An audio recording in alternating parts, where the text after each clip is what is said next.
What's going on, everybody? Welcome back to another episode of 54 Yards. Hey, man, it's been a minute since we've seen you guys. We do apologize. Life happens sometimes, and that's okay. But we're here to give you another one. This is going to be another long one, another banger. There's a lot has happened since last recorded. Big news yesterday, which we'll touch on. Sharon Moore firing. Playoffs have happened. Title games have happened. Transfers have happened. Well, entering the portals has happened. We'll say that. Yeah, it's about to be the craziest time of the year. There's a lot going on. There's a lot going on. But Matt Campbell got hired. Yep. Penn State. Yep. Nonetheless, here with another episode. Hey, man, go get your drinks and snacks, man. He's gonna be here for a minute. But Cameron, congratulations on making the 2025 college football playoff. Maybe y'all win, maybe y'all won't, but we'll touch on that here shortly. But nonetheless, let's go kick off with the conference championship games. You had Bama taking on Georgia, Virginia taking on Duke, Indiana taking on Ohio State, and BYU taking on Texas Tech. We'll start with Tech and BYU, man. You and I were big haters of BYU this season, and we kind of predicted this. Crazy enough, people, Cam's brother went to Texas Tech. Yes, he sir. predicted the same exact score. He said, "I have us winning 34-7," and that was the exact score. And maybe we should have just started listening to him now. To predict the exact score is crazy. I was like, shoot, man, I should have threw $50 on that, just seeing what I mean? Like, what could have happened? But I mean, same as the first matchup. It was they bent them boys over, man. It was belt to ass. And listen, bro, we tried to tell people about BYU. I think a lot of the people like Alabama got kicked or didn't make the playoff, and they lost. Like, nah, listen, the teams aren't the same.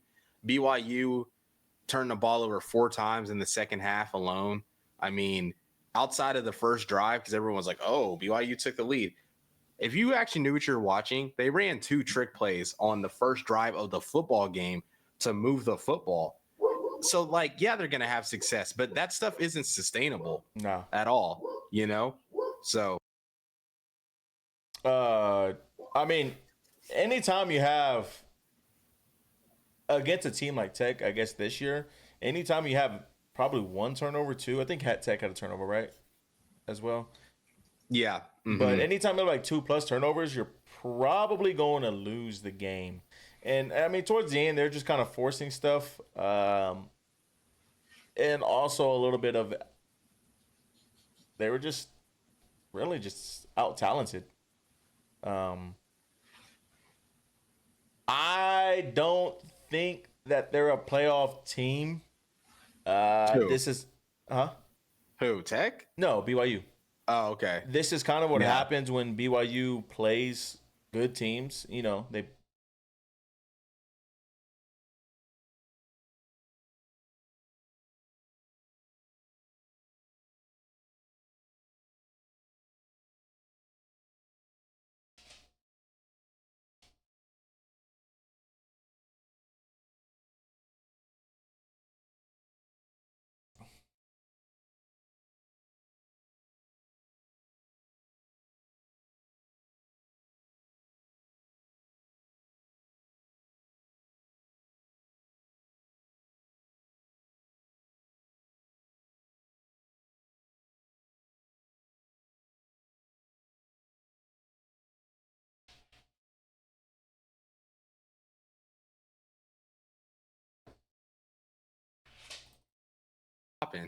Wonder if it's because of that. What? That we don't have the premium. Oh, I don't know, but I just got a new router today, so. I don't think you or me. I think it's. Yeah, hold on.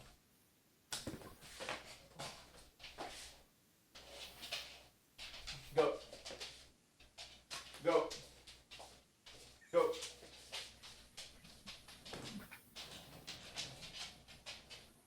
Go.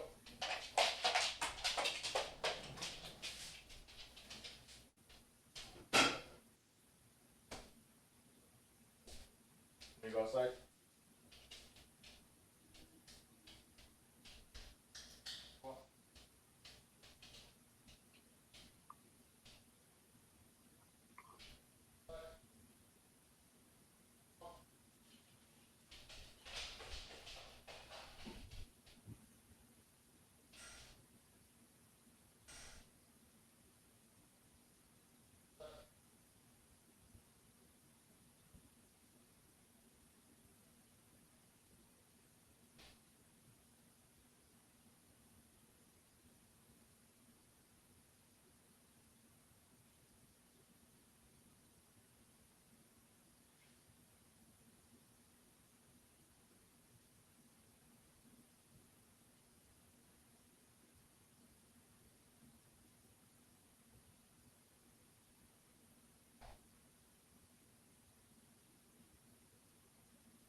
All right, I bet that man Toby out.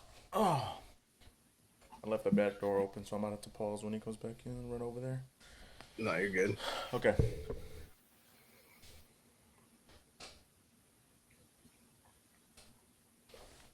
Where did I leave off at? You're talking about BYU not being a good team. They're not like a playoff team. But anytime, they play a good team, they always struggle. They beat up on, the lesser teams. And then we've just seen it, year in and year out. Last year we saw it. This year we saw it again. And they just lose when it comes to these big games. And, when we say it year in and year out. This is the second year, third year maybe. Yeah, last year they had the same thing. Well, that the Big 12 has only had one team. Oh yeah. So it's showing that, especially going forward with the new rules that are going to come out, you have to win the conference in order to make it. And if you don't win it, you're not going to make it. That or they just got to actually be good. I think like if you actually have a team that passes the eye test, like for example, if you would have had, Baylor or one of these teams that played an SEC team out of conference and they took care of them, and then they actually were good in conference. Then it depends on who they play, though, because, all right, Baylor did play somebody, right? Yeah. Well, since you use them, I'm going to use them. They did play somebody, right? Yeah. And they lost to Auburn, which finished, ninth in the SEC or something like that? So, let's just say Baylor went on to win the Big 12 or have one loss in the Big 12, they already lost to one of the worst teams in the SEC. So, even if you beat them, right? Just say they beat them. They beat one of the worst teams in the SEC. So, is that impressive? It just depends on how the conferences look. I think that's really what it is. Obviously, we can say the Big 12 is bad, the ACC is bad now, but there is going to come a point in time, maybe, to where they actually are good conferences. If you watch the games, you're like, I mean, it's inevitable, yes. Yeah, because that's just really what I look at. I'm like, yeah, because we're gonna have loss in the SEC because it's so deep and difficult. My thing was, crazy, which is unnecessary, but we have to because the Big Ten does it. But it's it ain't the same. It's not. You just mentioned Auburn and they lost 6 or 7 games by one possession. You know what I'm saying? So it's but I also just look at the eye test, BYU and Tech. We watched that game in the morning, and you could clearly tell Tech was way better than them. And then you turn on that SEC championship at 2:30, bro, night and day difference from not only the speed of the game, the physicality, but just the coaching too. The schematics and what DeBoer is doing, the motions and the chess match, and then Kirby's defense matching it. It's just levels, So I think that's really the main thing. But like I said, I think, it played itself out, because if BYU wins that game, they're going to get into the playoff. So it did play itself out, and I'm happy in that regard. But yeah, man, I want to take it over as well to the SEC championship real quick.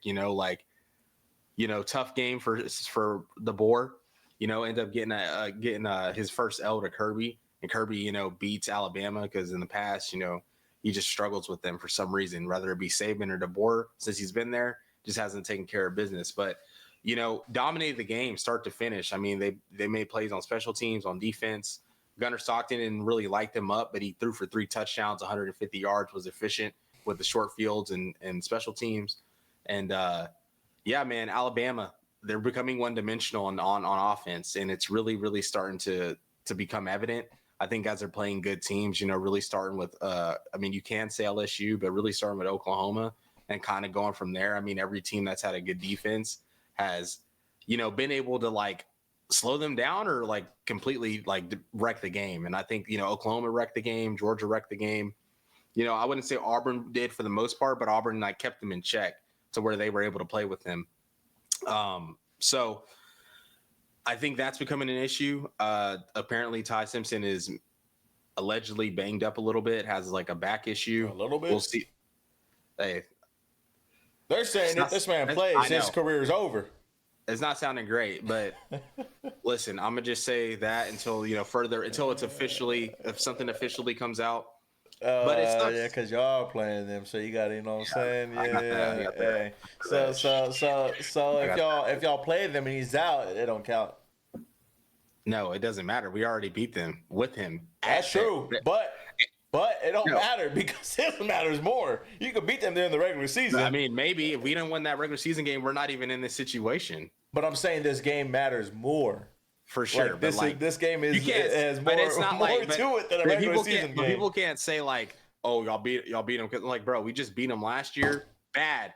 And I'm going to say, hey, if y'all beat them this year on the road. I'm just going to say, if y'all lose round 2, y'all only beat Bama because they had a backup quarterback. You know what I'm saying? I can't. Hey, listen. I can't excuse A&M beating Missouri because Pribula is out and not do it for y'all. You know what I'm saying? I got to stay to it. We beat Pribula. You know what I'm saying? No, y'all did not. Yes, y'all did, but y'all didn't. You know what I'm saying? They didn't even move the ball. They had Alex's first game back with his titanium shin bone. Clearly, he looked fine because he was not limping at all. Had 10 cortisone shots in him. That's what it was. Listen, man, I'm telling you, he looked fine against us. But anyways, that was just a tough one for them. Yeah, it wasn't close from the beginning. One thing I do want to say, which will be interesting to see what happens in the playoffs going forward, is Ryan Williams. He's I don't know what gotten into him this year. I mean, if y'all want to deal with the drops issue, sure, because y'all lost out on Cam Coleman because y'all don't have enough money to go get him. But no, he's not a culture fit. Yeah, allegedly. Right. Yeah, allegedly. Yeah, too many watches. You know what I'm saying? We need a little gritty, guys. Anyways, our boy is gritty, so I can't be a culture thing. I mean, he got kind of loose against Georgia. I mean, he played decent against Georgia. Ryan? Yes. He only had like 30 yards. I mean, he had like 36 yards. He had two catches for 33 yards, but that's 16 in average. Like for sure, but that was the most on the team. He had a crucial drop in the end zone, which would have, I can't remember if it would have tied the game or gave him the lead or something. But that was like at the very end when is that when Ty Simpson was running around and shit and like just threw it up? It was a good throw. Like, to be honest, I mean, they hit him literally right in the hands, in the chest, and he dropped it in the end zone. Catch it is a difficult pass. I mean, he had DBs jumping in front of him. Like he had one DB, and the DB didn't. Bro, he was literally up in the air like this and his shit. He has had drop issues, but I think they're fixable. I'm not really like you. I'm just saying it'd be interesting to see what happens to him going forward. If he's going to stay, if he's going to transfer, like what's that look like? Is he going to be wide receiver 1 next year at Alabama because they got some guys coming in. He was supposed to be wide receiver 1 this year and he wasn't. He was wide receiver 3 probably with Bernard and old boy from Colorado, Horton. Yeah. So next year, what does it look like? I mean, Ryan Williams. Let's look at the stats. So Jeremy Bernard had 762 yards this year, and then Ryan Williams still had 631. With all those drops, so like, clearly, I'm he's a still Ryan Williams fan. I would say come to Texas, but I'm tired of. We don't need any receivers. We need others. Horton had 430, but had 8 touchdowns. But like, I mean, clearly, like he's been productive. He just has to figure out his drop issues. But I mean, yeah, they're one dimensional, bro. It's not where you want to be going into the playoffs, and especially playing against an elite defense, because an elite defense will usually make you one dimensional. If you're already one dimensional before you play them, it's not a good recipe, you know. So we'll see if they can. And then in these really what was it, the 11th? So we're really seeing 8 days if they can come up with something. But the thing is, we played them already and they played us already, so it's gonna be a lot easier to game plan on both teams, on both teams, because you're gonna already know personnel. You're not gonna have to okay, who's their players, like you already kind of know that stuff. Now it's just more so making adjustments from the last game, and then obviously some of the stuff that both teams had success on. What? I just thought about this. The backup quarterback was the guy that everybody wants to start to begin with.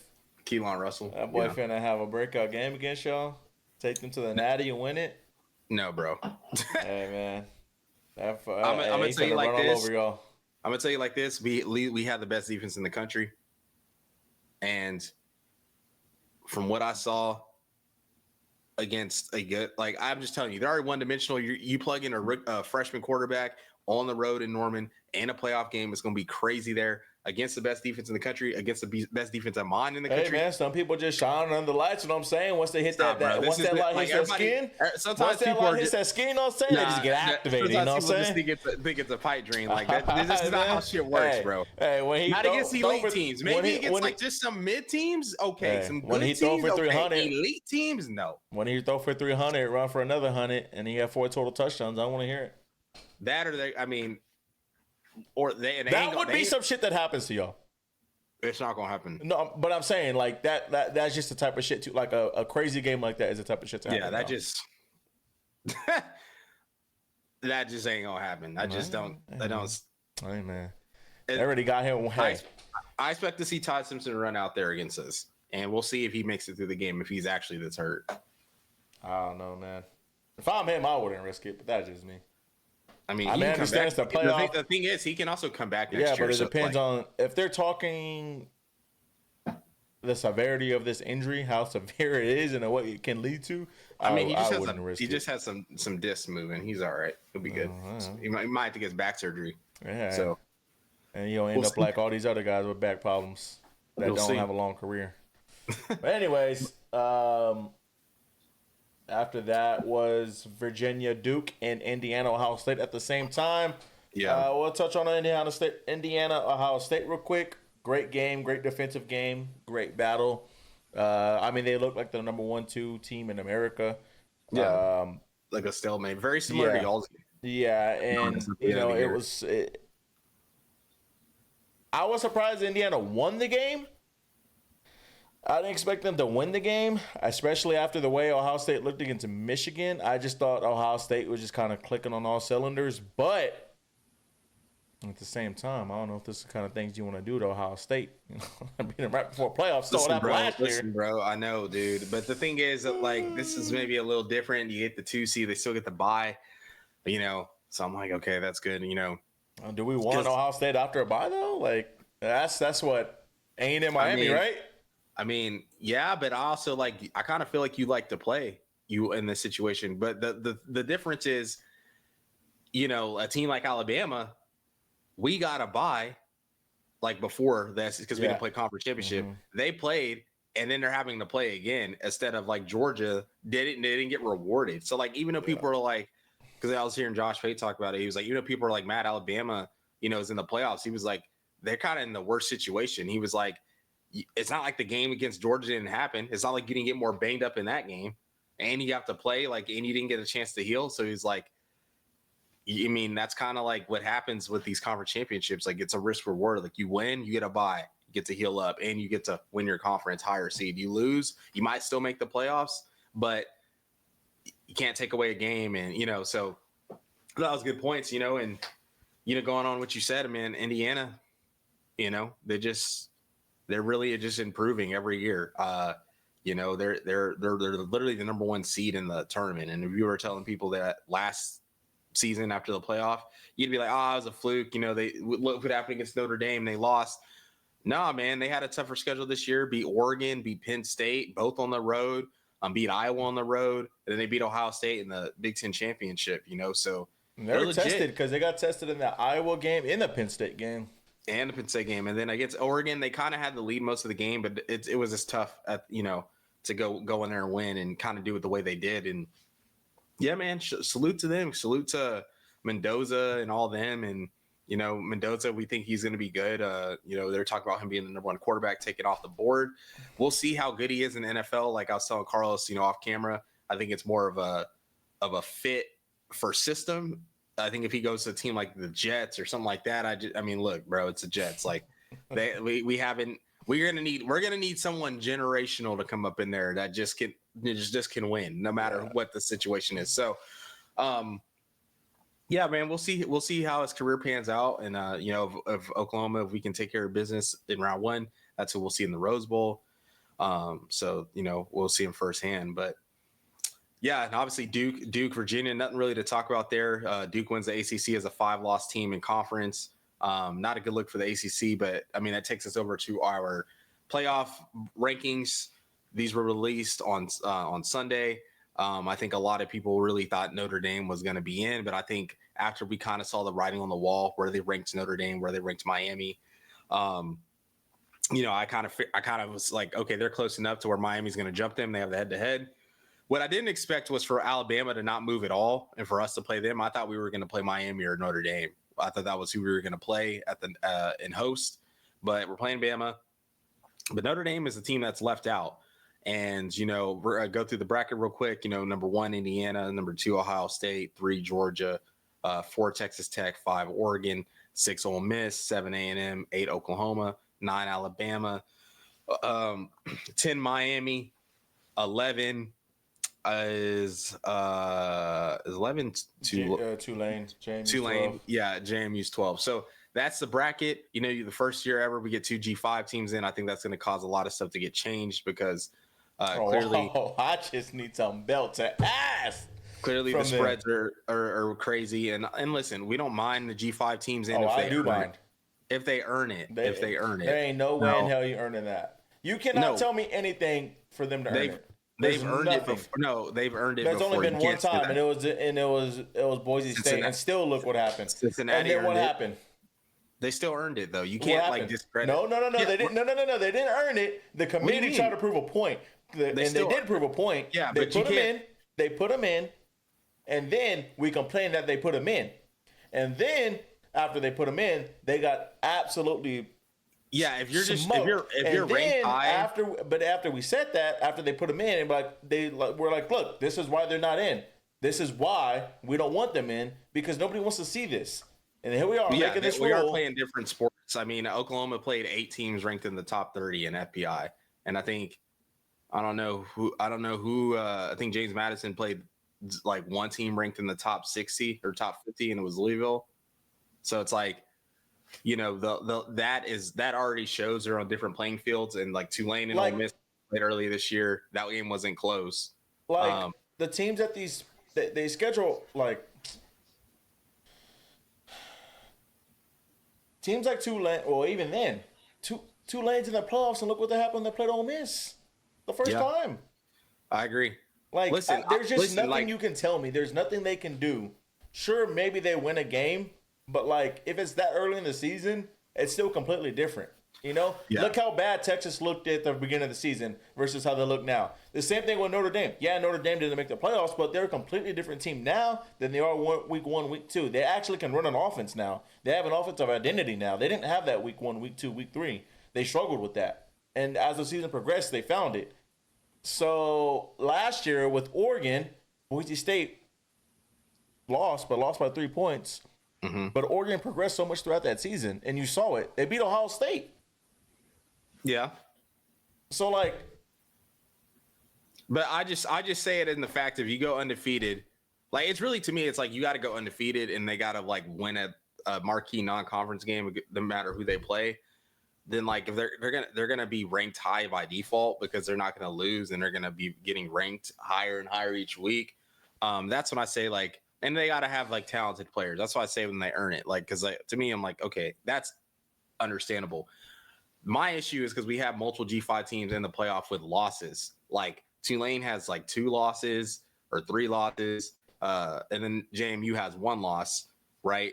But they're not like these generational G5 teams that we've seen in the past, where it's like, because like like last year, yes, they lost to Penn State, but like you can make a case to where it's like, well, Boise State could beat them. They have Genty, they have, what I'm saying, like you could see it. Like with these other teams, there's nothing on these teams, and maybe Tulane could beat Ole Miss, because Ole Miss defense is kind of Their offense is obviously great, and they have the coaching issues going on.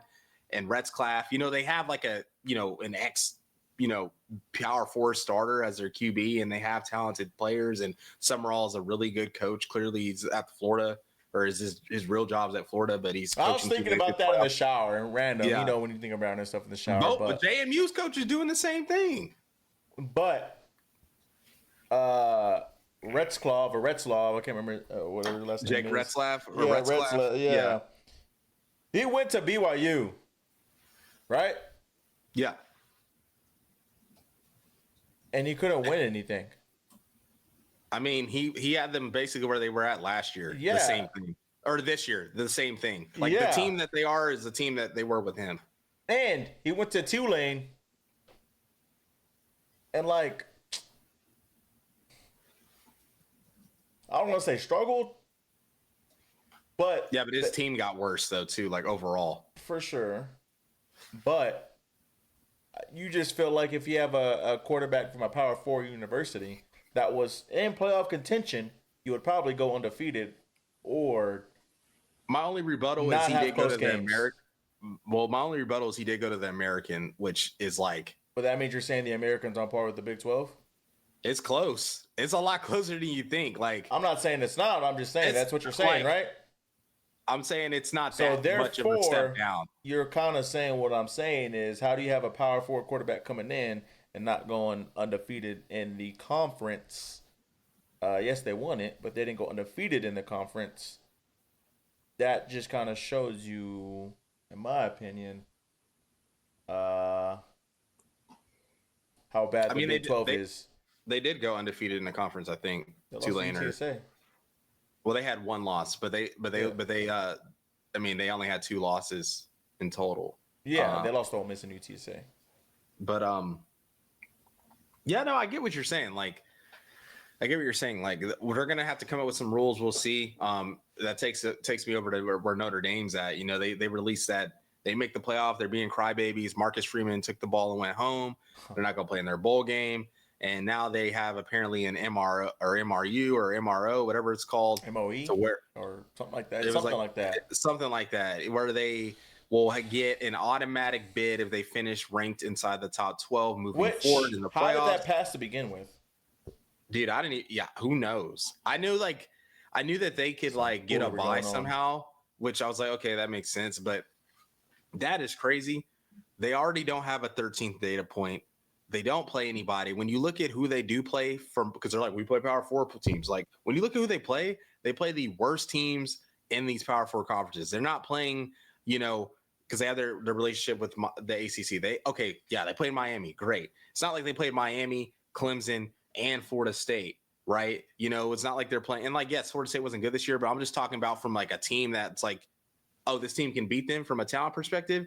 That's not who they're playing. Same thing when it goes to, Big Ten teams. They're not playing Michigan, Ohio State, Penn State, Oregon, USC. They're playing USC, but they're not playing these teams consistently, right?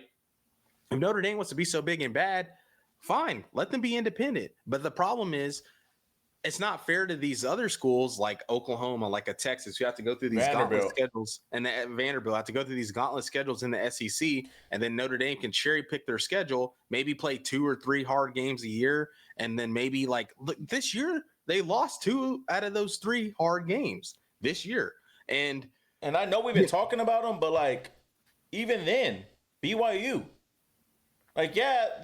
we talk all this shit about them, but they technically played a harder, maybe not harder, but at least they're in a conference and kind of playing teams that actually they did play a harder schedule, probably because of the way they played more ranked teams.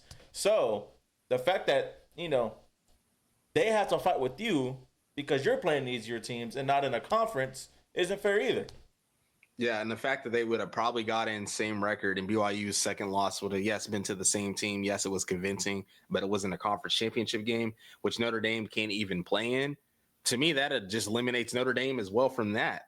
But they didn't make the right decision. They put Miami in. Notre Dame fans are mad, and then they got mad at the ACC. Their athletic director. I understand them getting mad. I think I do, but I don't. You can't get mad at that. Well, I do because of the time that they flipped them. They should have just flipped them to begin with. Nothing changed from Tuesday to Sunday. Nothing changed. For sure. So you just should have done it to begin with. That's the issue. If you would have just had them ranked ahead to begin with and not flip it at the end. I agree. That's where I understand. All right, I understand you're mad and I get why. But they should have just done that to begin with. Not wait till the very end to do it.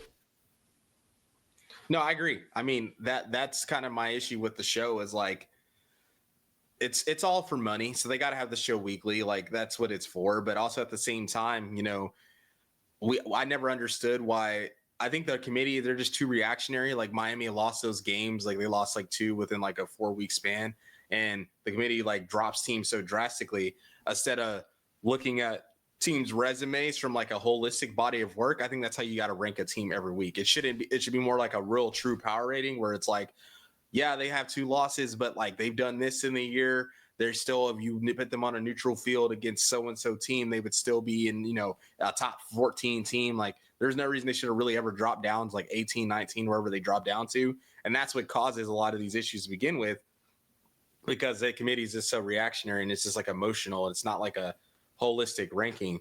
But going over to the Notre Dame athletic director, I mean, he called out the ACC because he was upset about the comments that the ACC made or how they were propping up Duke or in Miami, they were promoting their teams to go to the playoffs.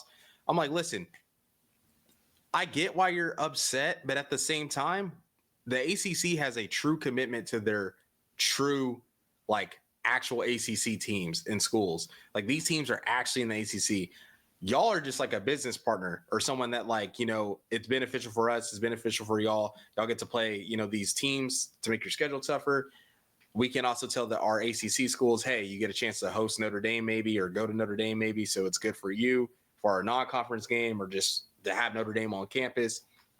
So for me, I was dude, why are you complaining about that? You're lucky that they're doing that now. And now you're starting to see that schools might start freezing their schedules against Notre Dame's. And I think what's going to happen, I think we play this them. will need, yeah, y'all play them soon. I think we might play them soon. I got to check. But my issue is I don't think if Notre Dame just would have just been look, we didn't make the playoffs. It is what it is.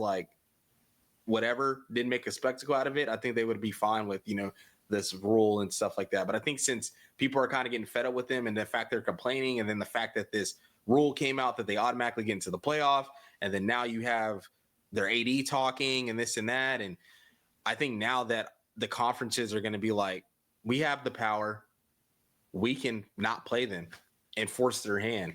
Yes, they have this TV deal with NBC, but if you look at the rankings and ratings for, most viewed teams and games, there was 0 Notre Dame games in there.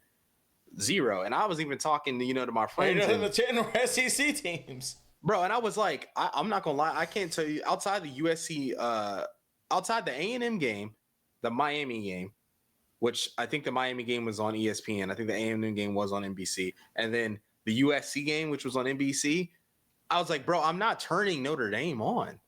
I'm not watching them just play what the broadcast sucks on NBC. It's always quiet as hell. I don't want to hear Mike Tirico. I like Mike Tirico, but he doesn't have a college feel to me. It feels like an NFL game. So yeah, I just think they're gonna force their hand, and hopefully they do, because Notre Dame should be in the Big Ten, bro. It's right there. It's right there. You have Indiana, who's good now. You have Purdue, who's an in-state rival. You have USC's in the conference. Ohio State, Michigan State. All these other teams would be easy on your fan base to travel to these games, and it just makes sense. Now, if they were to join, I think they need to maybe kick out some teams because these 20 league conferences are just going to be nuts. at some point. Like they got to kind of make some adjustments. You got to be kind of some regulation. Like if there's a team that's as clearly not competitive, like you might have to go, you know? So with that being said, I wanted to quickly go over some of the like all conference stuff, all Americans. I think we're going to just do the official all conference stuff because these all American lists aren't, I don't know if these are real. These are like made by On3, you know? So I don't know how like, that's like a me and Carlos made a list. That's not like a legit list, but we're going to start with the SEC, man. You know, we got to start with our conference. First team all SEC, you know, that boy Diego Pavia, man, makes it first team quarterback. Running backs, you got Ahmad Hardy and Kewan Lacey. Ahmad Hardy from Missouri, Kewan Lacey from Ole Miss. Receiver, Chris Brazel II and Casey Concepcion. Tight end, Eli Stowers. You know, offensive lineman, you know, Caden Proctor, Trey Zune III, Keegan Tross, and then you got Gooseby making it on the first team list for Texas. Center, Jake Slaughter from Florida, and then all-purpose Casey Concepcion. So he takes home 2 awards on the offense. You know, on the defensive side, you know, I won't read off everyone. I'll kind of just read off key players. So like Oklahoma, we had one with R. Mason Thomas. Linebacker, you know, these guys were pretty good. Xavier Atkins at Auburn is really good. Josiah Trotter was good at Missouri, and then CJ Allen, of course, at Georgia. Carlos can't stand him, but hey, you know, that's my guy when he plays Texas. DB Tech or LSU had 2. They had Mansour Delaney and then AJ Halsey from LSU. Michael Taft also makes it on there at DB. You know, shout out the boy Mookie, a local kid from Austin, first team all SEC. You know, started at Texas as a walk-on. So the fact that he was an All-American last year and all SEC this year is pretty huge for him. Special teams, you know, Tate Sandell for us at kicker. And then second team, Trinidad's on here. Ty Simpson, they kind of tied. You got Ball on here for running back. Wide receiver, Isaiah Satanga, yes, sir, from Oklahoma. Zachariah Branch and Ryan Wingo as well. And then offensive lineman, Fabechi Nwewu from Oklahoma. He makes it all-purpose. Isaiah as well. Defense, Taylor Wine, Oklahoma. You got Anthony Hill on here from Texas.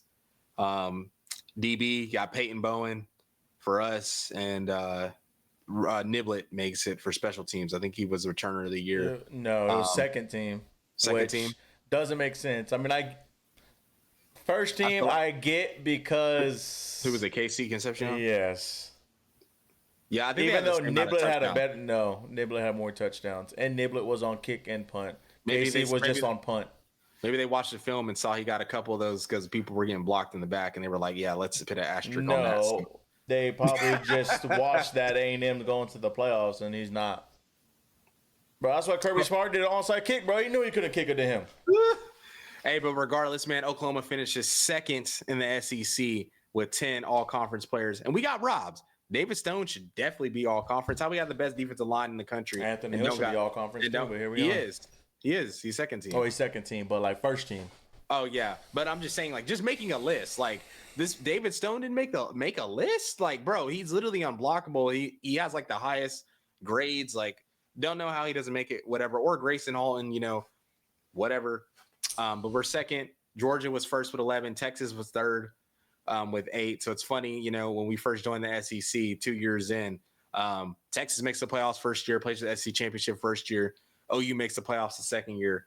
And then in this year, we're both top 3 with all conference players. So, you know, they said we couldn't compete. You know, I talked my mess about Texas, but the fact that both of us have came into the conference and, you know, have already kind of been at the top, it shows why we were brought into the league. So yeah, man, it was a good season, you know, for both parties involved. You know, I'm excited to see what happens. You know, onto some transfer portal news. Y'all have had more people enter than us. Yeah. Which makes sense because of the playoffs and stuff. Yeah.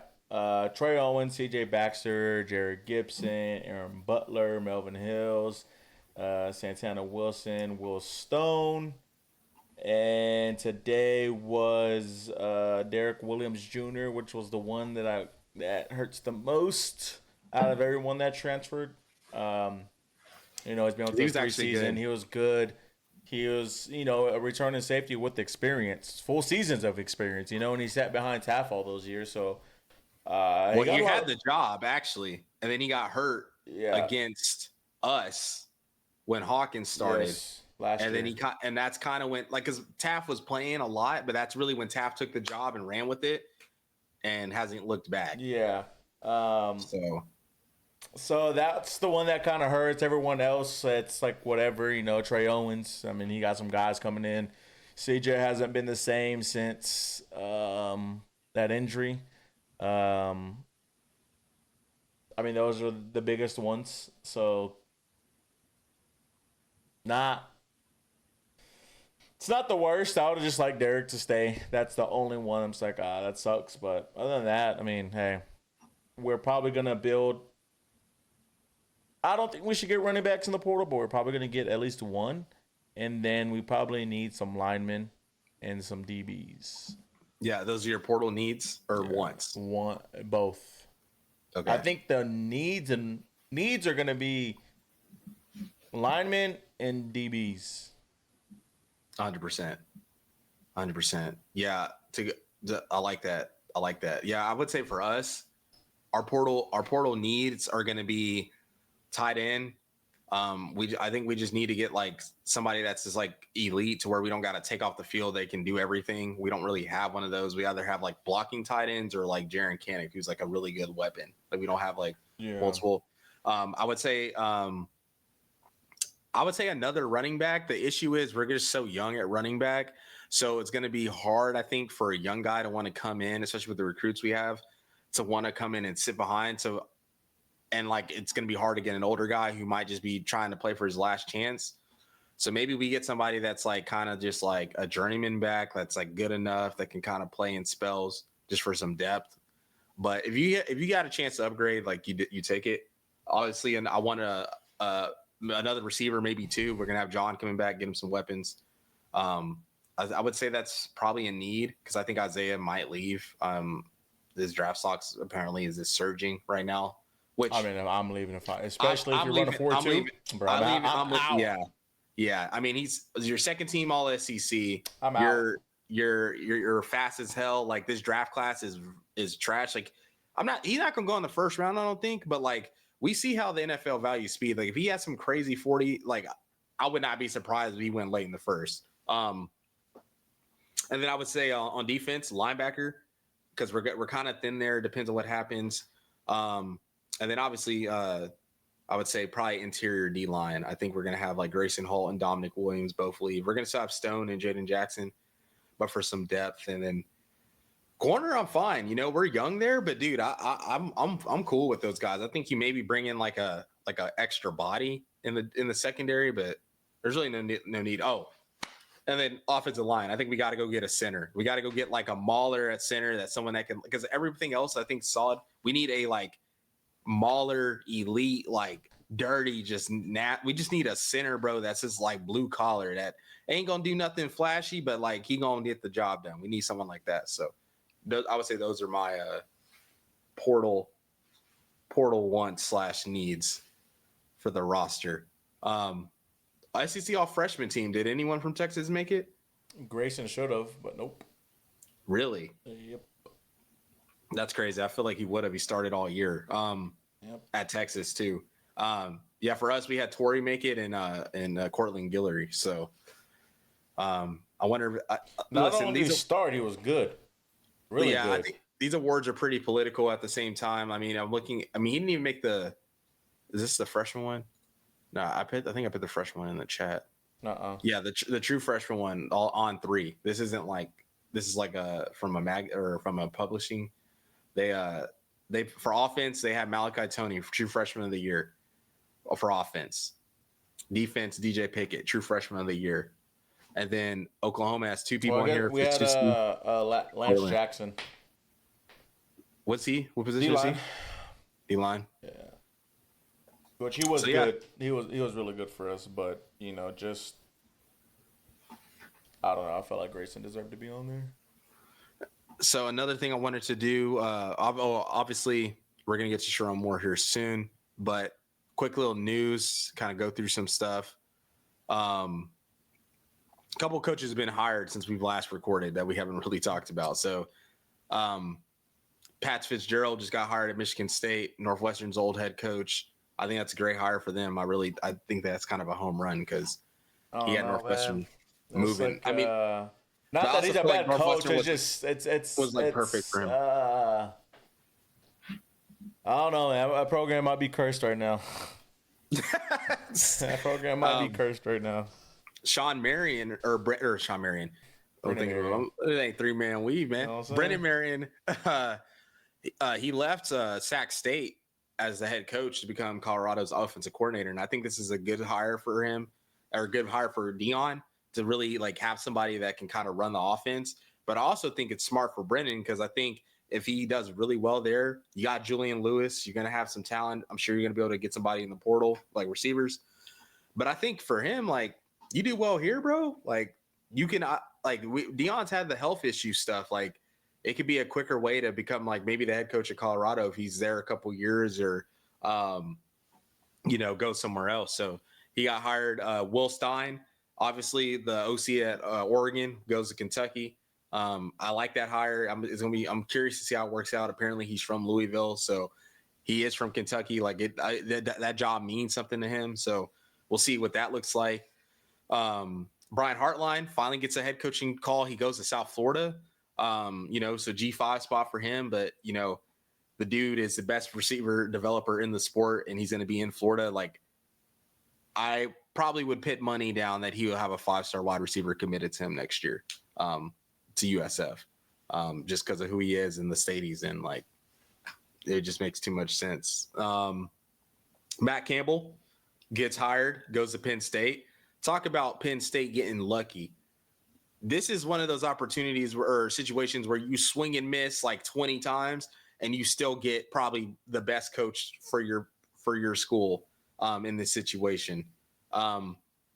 This is a coach I respect the hell out of. I'm sure Carlos does too when we were in the Big 12. Unfortunately, man. The dude never fun to play there. Dude, oh my God. The stressful ass games playing Iowa State, man. I mean, the dude always had his teams ready to go. This is a dude who he's done some of the most with less. I mean, he's developed Brock Purdy, Breece Hall, David Montgomery, Will McDonald. I mean, Higgins on the receivers of the Texans drafted this year, went to Iowa State last year. I mean, this dude is a very, very good coach. And I think Penn State, if they give him the right resources, and I also think they just got to give him time, man. Like, absolutely. Especially what just happened. They didn't even have a coach on national signing day, bro. Like, yeah, they didn't have a recruiting class. I think it was ranked 160th. Yeah. Like, so. He's obviously going to go crazy in the portal. He has to. By default. Yeah. So, at least 2 years, like, as to when he can, like, kind of have it together. So, yeah, I'm excited for him because I really do like him, and I think it's a good opportunity for him. Bob Chesney, he goes to UCLA. JMU's head coach. Summerall goes to Tulane. Memphis's head coach went to Arkansas, and then who went to Auburn? I'm trying to think who went to Auburn. Oh, Golish. Golish, yes. Yeah, he went to Auburn. So, Cole Kubek had a list. He was like, someone hands you this list before the season and tells you these jobs will be open. Florida, LSU, Auburn, Penn State, Michigan, Virginia Tech, Stanford, Ole Miss, Arkansas, Cal, UCLA, Iowa State, Kentucky, Michigan State, and he left off Oklahoma State. All these jobs were open this year. The coaching carousel has been nuts. And we're going to see what happens because that takes us to the most recent one. Sharon Moore. Well, buddy. You forgot Florida's coach. Yeah, I said Summerall. Oh, okay. Yeah. Billy Napier got hired by JMU. Yes. Sunbelt Billy back. And that picture Summerall posted was hilarious. Oh, with him cut in half? Yeah, and he had like the two phones talking because he's coaching and he's also still trying to like coach and keep players at Florida and recruit players at Florida and whatnot. Yeah. So like he's literally doing both. Well, actually, I listened to a podcast today real quick, Todd McShay, and he had on Rosenberg, who used to be Howie Roseman's like right-hand man, like the reason why like the Eagles always had money and always like felt like they never were paying people. Well, apparently he is a big part, like his company is a big reason why like Oklahoma has gotten like where we've gotten to with the organization. Like we kind of like use them as like consultants, and that's who helped us hire Nagy and then helps, Nagy with resources and structuring his team and whatnot. But apparently Florida has the same they've been working with him too. And I was like, that makes sense because, me and you have been talking since Billy got fired. Like nobody's left Florida. Like nobody's really entered the portal. The recruiting, they haven't had a ton of decommits. So that I think that would make sense why that's the case, because it sounds like they have that operation pretty buttoned up there, which is good for Summerall. But yeah, man, I mean, Tulane's got a chance to win a national title. It's not going to happen, but I'm just saying, like, they do have a chance to do it technically. It's going to be a long off season for him, I feel like, because how do you not go after, especially, we didn't even touch on this, but Texas has fired some coordinators. One of our biggest ones being a running back your running back coach. Yeah. And we're going after, a few of them, and one of them being the Florida running back coach. So, like, if he leaves, y'all give ball a bag. You know what I'm saying? So, like, not even for us, but for other people. Sure. Like, so he's probably going to have a long off season trying to retain these players, because with CJ Baxter gone and with us having young backs and young backs coming in. Weiser enter the drafts? Why would you not? Yeah, I look at it as like, if as a running back, if you got a good grade, you got to go because you could get hurt. I mean, he was already kind of hurt this year. Exactly. So why would you not? And I don't know. Why would you not? But even if he doesn't, we still have a young class like behind him. With Gibson gone, so now you have Simon and Clark. Yeah, and didn't see much playing time this year. Then you have Cooper coming in, and then you have Derek Cooper coming in. Maybe we have like what I'm saying, a little line situation, a little 1-2 David Montgomery, Jahmyr Gibbs combo with them. You know what I'm saying? I think it's just going to be hard to retain players. So I just don't know which one he's focusing on more. That's the other thing. So they're playing Ole Miss, and Ole Miss is having their coaching thing going on, but so is that. So are they. But maybe that's what I said. Maybe like since they have that like consultant / GM organization that OU similarly has, maybe since they have that in place, maybe like they didn't get fired. Maybe they just brought Summerall in, because most coaches don't really have that kind of situation. Like most coaches are the GM at their school. So maybe like they're taking care of that. And maybe that's why he's able to coach, because that's the only reason I say that is because we just haven't seen anyone leave. Because we had so many other jobs open, But still, we're even talking about Bryce Underwood going into a portal. So like, I mean, no one expected that to happen this week. No, but that's what I'm saying. Like we might have still more early, so that's why. And Bryce Underwood has nothing to do with Florida. I'm just saying, like, kids can still leave. Like no matter, regardless what happens at Michigan, why would you not want to play at Michigan? You're also going to have 12 other schools have portal departures and portal timing, because we're all in the playoffs and we're going to get an extended window, and then we're going to have players on our team who are going to stay on the team because they want to. There's going to be people that are going to be playing on teams that are going to be contributing in these playoffs that are going to still enter. Bro, A&M's losing their offense coordinator and probably their defensive coordinator. To what, K-State? They Colin Klein? Colin Klein already took the head coaching job. Yeah, so I don't know if he's coaching in the playoffs, because I don't even know if Hartline's coaching. Kentucky is trying to get A&M's defensive coordinator for their DC. Wow, and Will Stein is he coaching? I think he's coaching in the playoffs for Oregon. So but you have a couple coaches that are. It's interesting. It's interesting, bro. So he's gonna. I mean, I circle back. I say all that to circle back and say he's gonna have a tough time keeping a lot of these players. Sure, nobody's decommitted.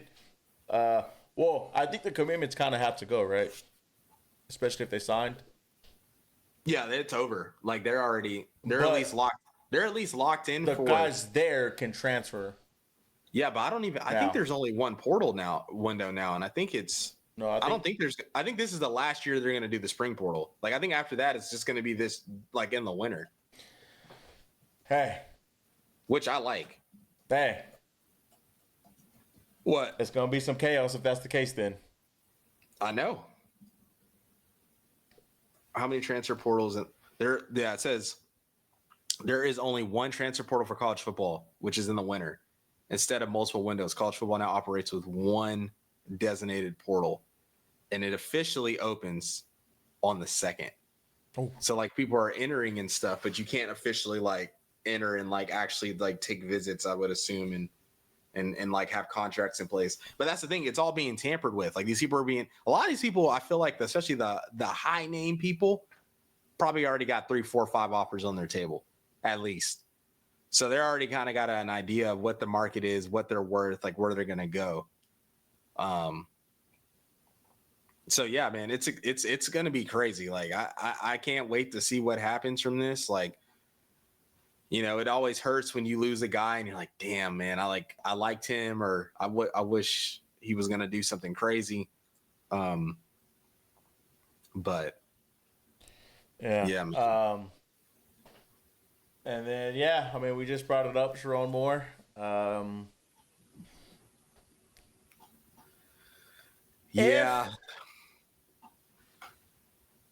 mean, at the end of the day, I guess business is business. However you want to look at it, I feel like he got how you want to look at it. Dirty, even though he did dirty stuff. Yes, because if it is true that Michigan knew about it and waited till after National Signing Day, that's kind of messed up. That's not only messed up to him, but also to the players that are coming to Michigan. Yep, because there are a lot of them probably committed to him or because of his staff. And now, like, if he gets fired, like, there's no guarantee that the staff's going to be there, because they're probably all going to get let go, especially if they are going after some of the candidates that have been thrown around, like a DeBoer. You know, he said he's staying put. Now I just saw that come out, but. Hey man, you know, somebody offers a bag. If you lose another game to us, bro, I don't know. Alabama, the mob might start. You know, we saw that Lotto video, man. We we saw what, you know, we saw how they are acting, but yeah, bro, it's tough. You know, it's a tough situation because, you know, I'm sure like scandals are not, you know, it's not uncommon in college football, which is crazy, but you know, it just sucks that this came out. You know, he talk about a great opportunity for him. You know, Harbaugh leaves, you win the Natty with him. He goes to the NFL. You're the OC. You get kind of handed this job. Like, I don't really think Sharon Moore was like I don't think he, like, how long was he the coordinator at Michigan? Like, is he like, did he even like, because he's only like 39. 3 years. So he's not like that much older than us. Like, he's like 10 years older than us. Yeah. If you look at his coaching track record, he was a tight ends coach in Michigan from 2018 to 2020. He didn't become the co-OC and O-line coach till 2021.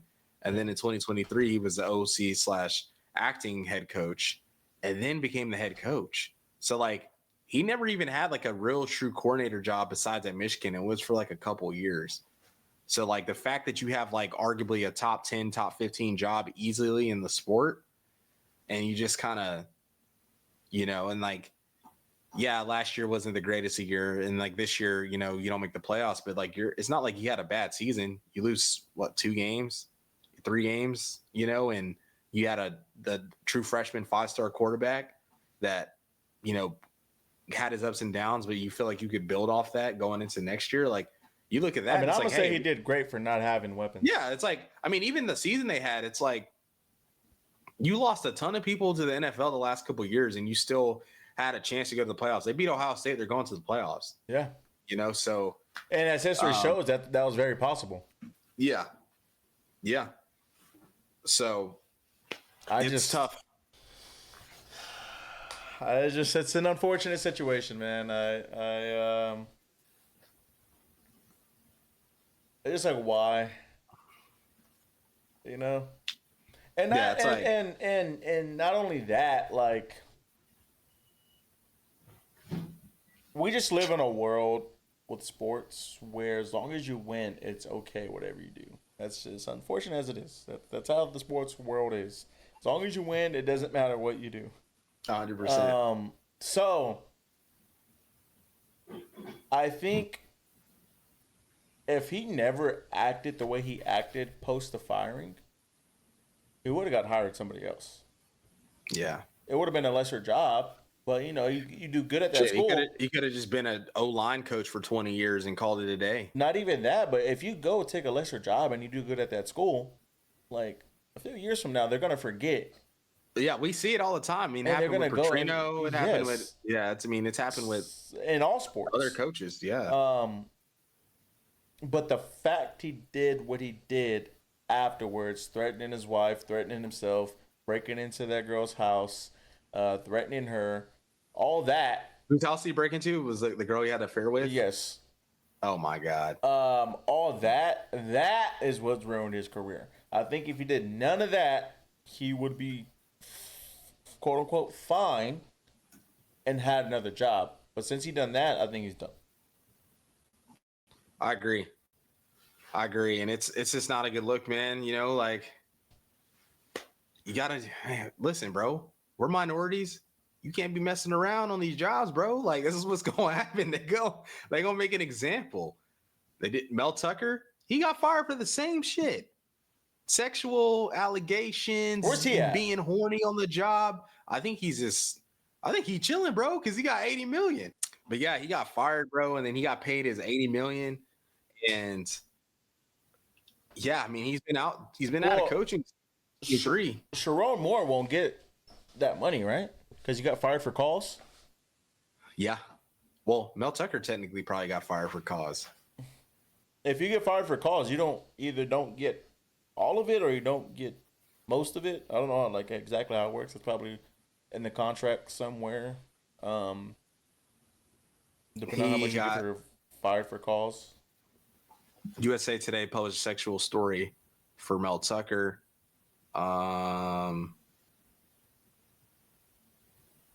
He was masturbating on a phone call. Crazy. Boy was gooning. Tucker's officially fired by Michigan State, and he filed a wrongful termination and defamation lawsuit against the university. It says, yeah, it sounds like it was just like allegations. Like I don't think anything was ever like. No, these weren't allegations, buddy. But I believe that they did happen. That this did happen. Well, I'm talking about with Sharon Moore. These ain't no allegations. No. I think that girl was his assistant too. Yeah. So, and he gave her a big pay raise. Yeah, apparently somebody was like, she over here walking around with Louis Vuitton and this and that, and I was like, shit. He's probably coming out. He probably was using some of his own money. Yeah. But yeah, man, it's tough, man. I hate to see it, dude's an Oklahoma alum. You know, won a Big 12 championship. DNA, man. Hey, listen, DNA. That boy leaving his DNA. Oh yeah, he was doing something, bro. I mean, listen, bro. I hate to see it. I do, but yeah. Now that's one of the. That job's on the same stratosphere as LSU when it opened up. I mean, now that Michigan's open, we'll see who wants to go, or because there's gonna be a lot of coaches. There's gonna be a lot of coaches that are gonna get calls. I'm talking like the Sarkisians of the world. I don't think he'll leave, but the Sarks, like the Boers, Dan Lannings, like coaches of that stratosphere are gonna get calls because Michigan has deep pockets, probably deeper than most in the sport, just because they have the second richest person in the world went there. It's a good ass school. Like they got the money. So, I mean, obviously clearly Portnoy, like he ain't as rich as some people, but he's rich. Like they got money. So, I mean, they just gave a true freshman $9 million. So yeah. So they're going to try and pay to correct this and correct it quick. So, and Michigan strikes me as this type of school that's going to swing for the fences and go after a big name like a splash hire. They don't strike me as like a go get a coordinator, grind it up kind of guy. So, and I think this job's appealing for NFL coaches too. Like I think there's coaches in the league right now that would go to Michigan like Harbaugh did. So we'll see. I mean, yeah, especially coaches that are struggling maybe because 100%. He went and he, won a natty and he's right back coaching in the NFL. Exactly. Yeah. So we'll see. I just don't know what coach would go. Shoot, maybe did Harbaugh's brother go to Michigan too? Because I would not be surprised if the Ravens fired him. That's all I'm gonna say. I mean, he hasn't really done any. Like, yes, he's done stuff because Lamar and he won a Super Bowl, but like, I just think they're just like, I He's just done think more they're. than what other people can say. Oh, for sure. The Ravens have been good our whole life. You think what's his name? Mike Tomlin going to Michigan? No, I can't. He doesn't strike me as a college coach at all. But we said the same thing about Bill Belichick, and clearly he went to college. So I don't know. But Mike Tomlin, I think, would crush it in college, bro. Because like I look at like what he did in the NFL with like the personalities, Le'Veon Bell, Ben Roethlisberger, AB, and like clearly we saw what happened with all those guys when they kind of left the Steelers and where they went.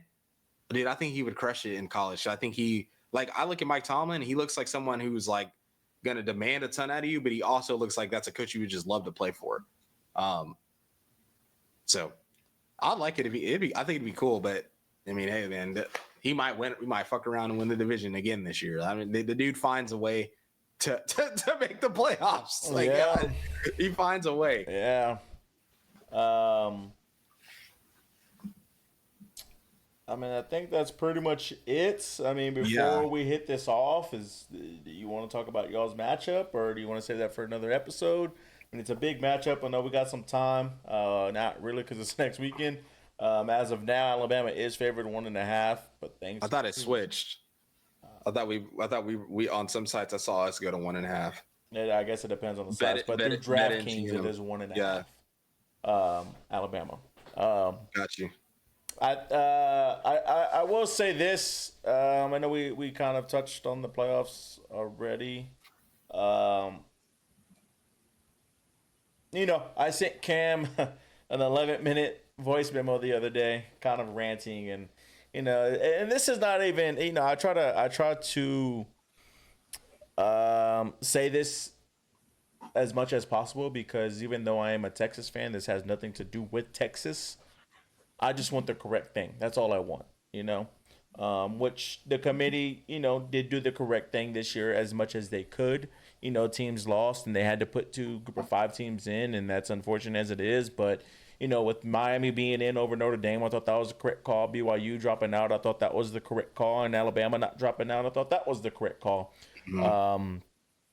So they did, for the most part, the correct things. With the playoff committee this year, but I do think stuff has to change, and I know this year I think talks got extended through January 26th or something. Yeah, I'm pretty sure they were along those lines. I'm pretty sure it's gonna get changed this year. But, I can see it they're already gonna change it to automatic bids between SEC and the Big Ten, even though I think the SEC should earn more bids than the Big Ten, just because of how deep the conference actually is. I mean, it's the deepest conference, and it's not even close. It's not even debatable. Yeah, just look at the draft every year. And that's all you gotta do. And people say, I mean, yeah, we lost to Florida, but like, I guarantee you, all these teams are going to be going after Florida players. Florida's going to have more guys drafted than probably every team in the Big Ten outside of Ohio State. Just anybody in general, Like Florida has more draft picks than Indiana. Like, yeah, we lost to them, and yeah, everybody else beat them, but like, in my opinion, Florida is going to compete in all the other conferences. They just are. 100%. Just from their talent alone. Won the ACC. Yes, and Big 12 too.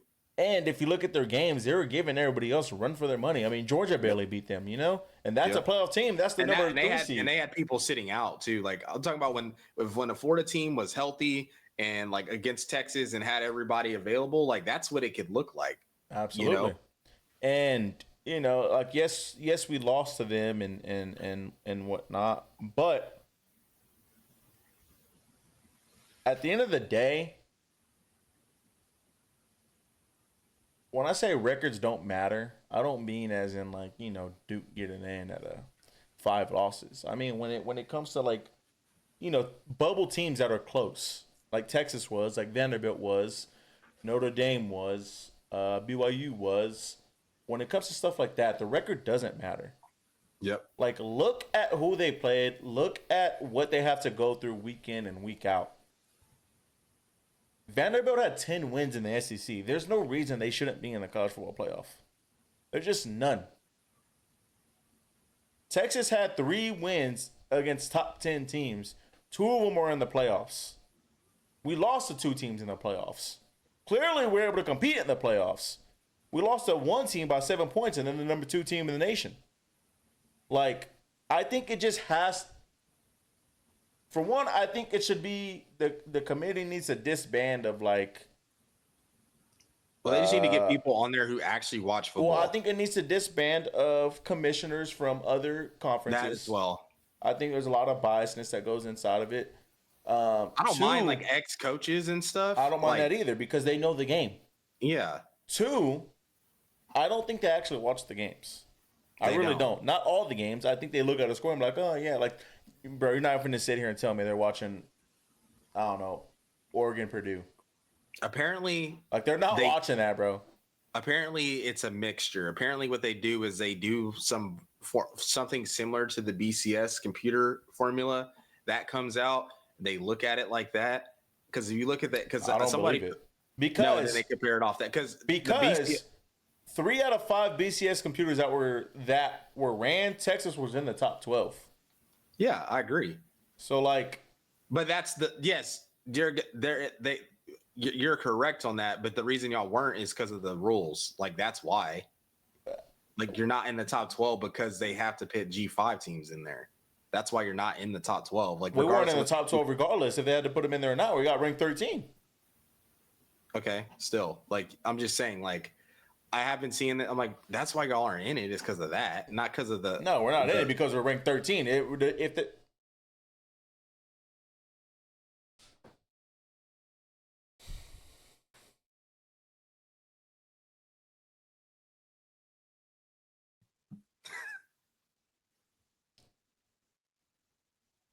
We're not in it because we're ranked 13. If we're in it or not, like, I think that there needs to be a computerized system along with the human element of it.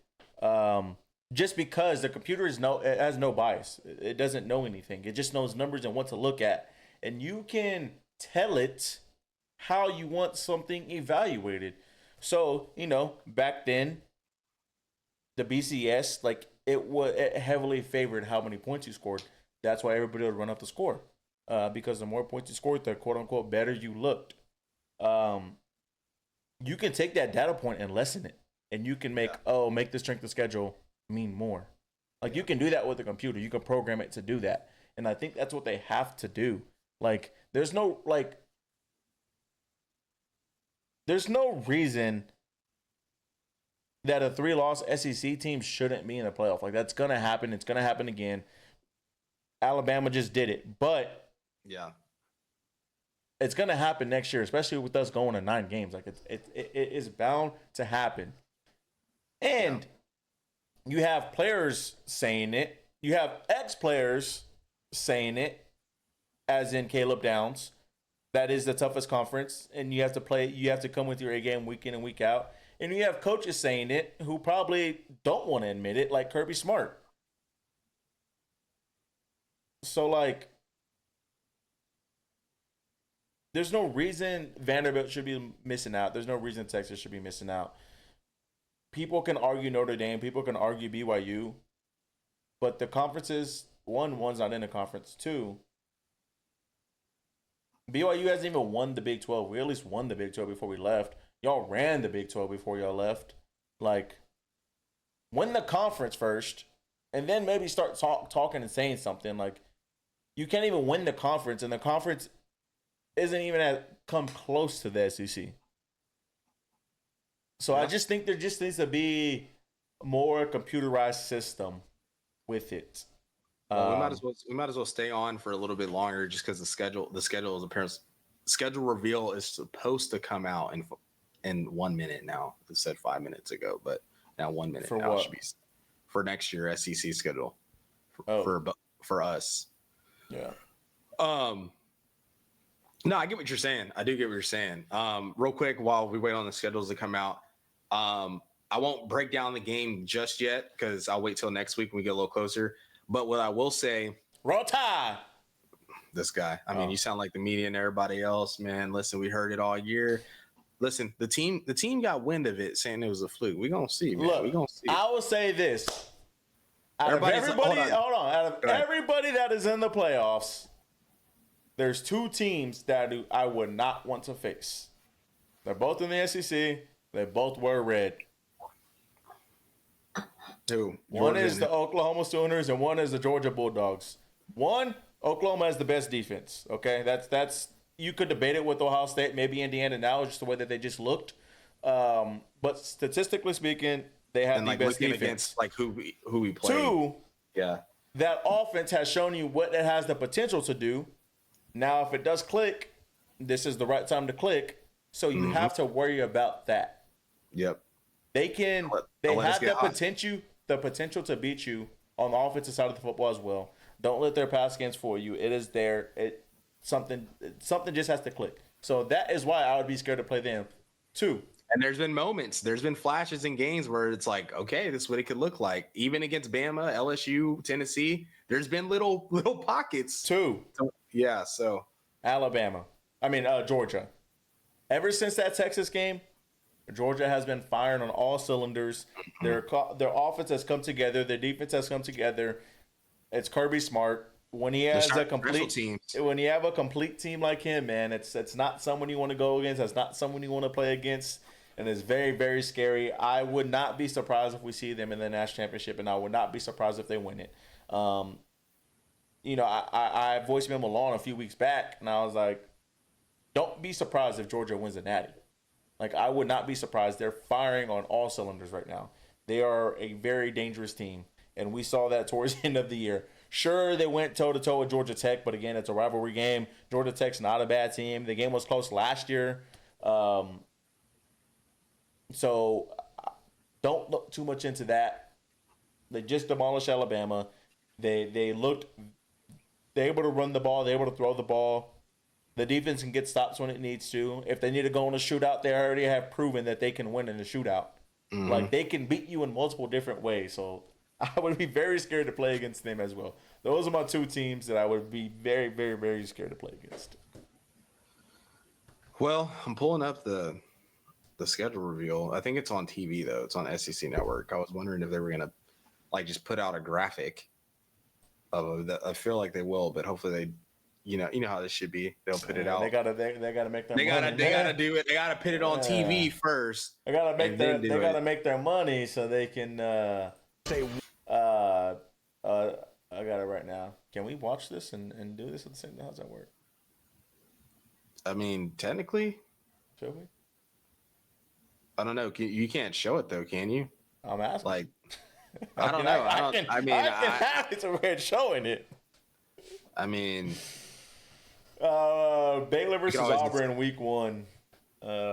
Nice. It's that is on Mercedes-Benz Stadium. Ew. Yeah. That's unfair for Baylor. It's like you feel like you want to go, or for Auburn, it's like you had to go to Baylor. You had to go to Baylor. I mean, I guess it didn't matter because they won at Baylor.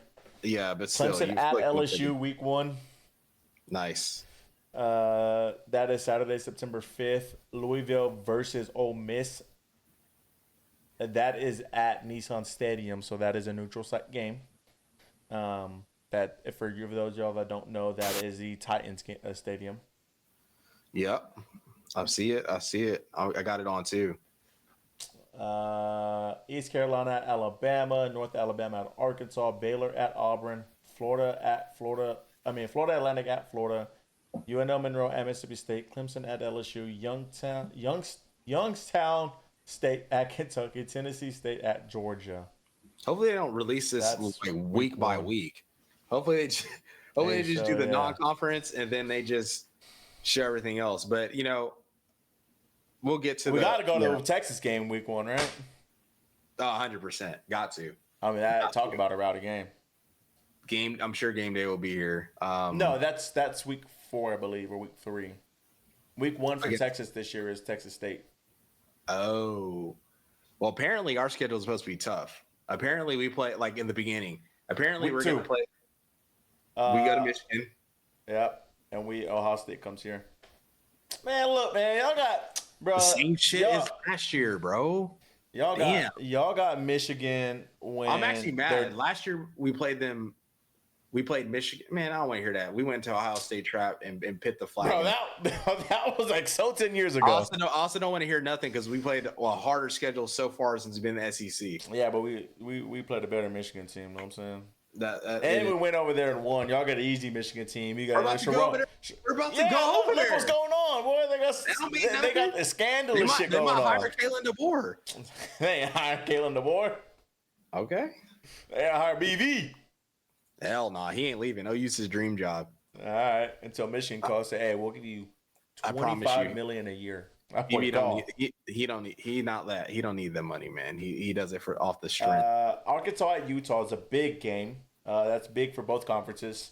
Those are that's cool. Arkansas goes up there, that'd be cool. Alabama at Kentucky, Mississippi State at Minnesota, big game as well. Oh, Arizona State at A&M. Missouri at Kansas, big game as well.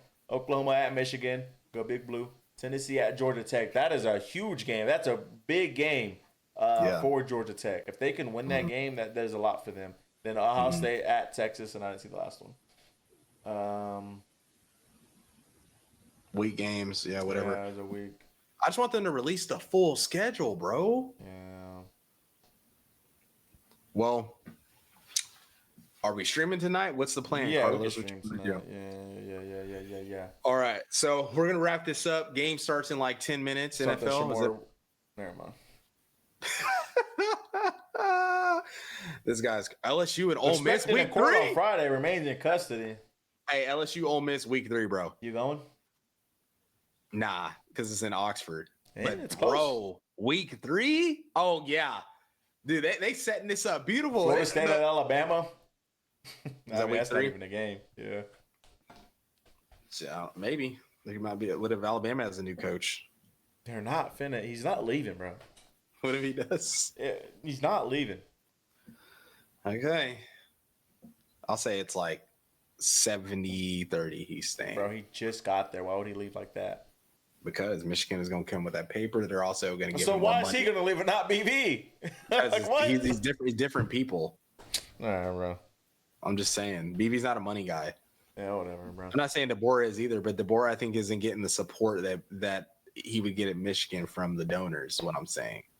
I feel like Michigan donors going to pony up. With the Alabama donors, they a little frustrated. They're like, you got to show us more. Look at y'all's week 3 game, man. New Mexico at Oklahoma, man. Come on, man. UTC is at least better than bro. That's coming. That's after we play Michigan. Okay, that's after we play Ohio State. Y'all play Texas State before y'all play Ohio State. It's fine. It's the same thing. Who do y'all play before y'all play Michigan? They are gonna play somebody. Who do y'all play before y'all play Michigan? UTEP. Okay. Then they are gonna play some. You are gonna play someone trash after. But I'm saying our schedule is harder than y'all's schedule so far. No, it's not. We're about to play Texas State is better than UTEP. That we've got Georgia week 4. And then y'all getting the brakes beat off y'all. Hey. We're not y'all, bro. We're not y'all. Then battle of the y'all finna see them hedges. Y'all finna see them hedges. What if we walk in that trap and take it over? What you gonna say? And then y'all do it, but y'all ain't. We got a tough schedule, bro. Michigan and Georgia in 2 weeks, or by week 4. That's all. That's Wait, hard. Why is this week 4? What the hell? Yeah, it's early. Why? Get them boys early. A&M at LSU is early. No, that game needs to be Thanksgiving weekend. Or the week before Thanksgiving weekend. Yeah, we are. Rocket top, baby. Yeah. Here we go. Okay. Yeah, I like that. Hey, man. Yeah, y'all boys nervous.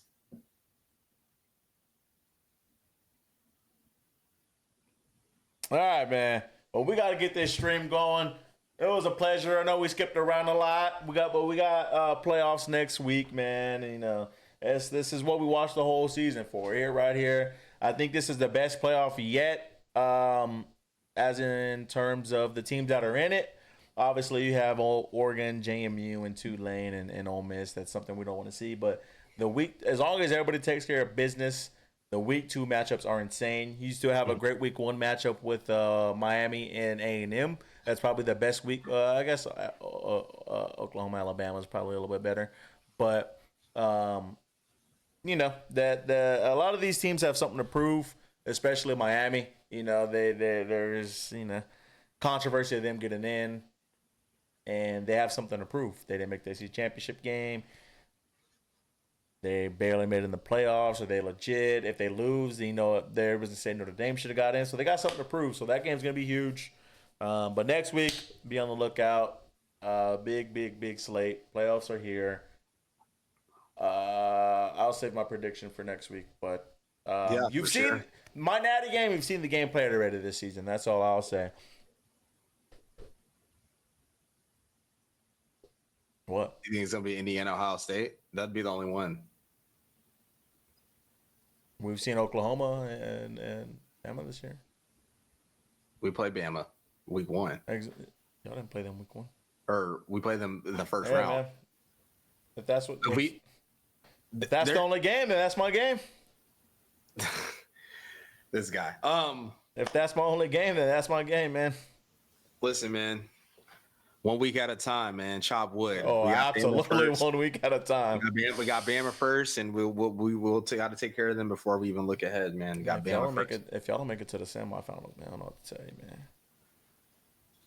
If we win a natty, I'm just gonna tell you. Y'all are not winning the natty. That's not even me. You know what I'm saying? I got to come professional here, Cameron. It's y'all are definitely not winning the natty. No, it's very possible for JMU to win the natty. No, it's very possible for They're us. in it. We have the best defense in the sport, and our offense can literally just catch wind in a bottle, and it's very possible because they've already shown us they've done it this year. And so we'll see. That's all I'm gonna say. We'll see. And I like our field. If we beat Bama, we get Indiana in the Rose Bowl. We match up good with them, bro. We have a better team than them, like roster wise. Yes, they just beat Ohio State, but like, that's not a game where I'm like, oh my God, it's Indiana. They're gonna just beat us. I'm just giving you my opinion. I'm just opinionated media. I don't think y'all are gonna win the natty. That's all I'm saying. I get you. I think it's gonna be a rematch of the Big Ten championship, and there's nothing wrong with that. Those are two great teams, and they're proving that. I would love for that to be the rematch. I wouldn't mind that. You think Indiana's going to the natty? I don't think they are. I think unless. I'm gonna tell you this. I think if we beat Alabama, I think the winner of OU or Indiana goes to the natty out of that side. They have the easier schedule.